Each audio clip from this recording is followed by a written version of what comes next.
côté court, l'interrogation. Oui, tout le monde ne semble pas d'accord sur l'opportunité de cette réforme. Nous avons fait un petit tour de table en donnant la parole à des instituteurs, des directeurs d'école et des parents d'élèves. Sophie Davant. Le décret transformant les directeurs d'école en maîtres directeurs provoque depuis quelques jours la grogne chez les instituteurs.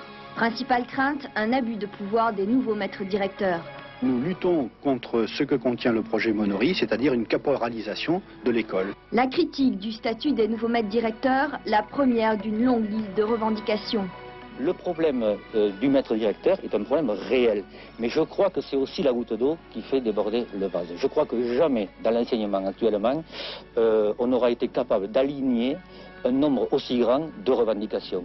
Renforcement de l'autorité du directeur, mise en place d'une formation appropriée, des mesures qui pour cette institutrice ne peuvent être que bénéfiques pour l'enseignement. C'est reconnaître une fonction qui existait déjà, qui a toujours existé, sauf que jusqu'à présent, les directeurs avaient toutes les responsabilités de ce rôle qui est si important dans les écoles et qu'ils n'étaient quand même pas reconnus de par leur salaire, pour lequel ils ne percevaient qu'une faible indemnité.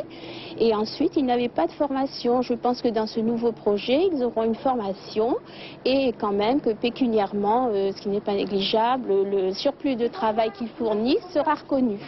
Les avis divergent également chez les parents d'élèves, mais ils pourraient d'ores et déjà redouter pour leurs enfants une extension du conflit si gouvernement et syndicats ne parviennent pas à s'entendre.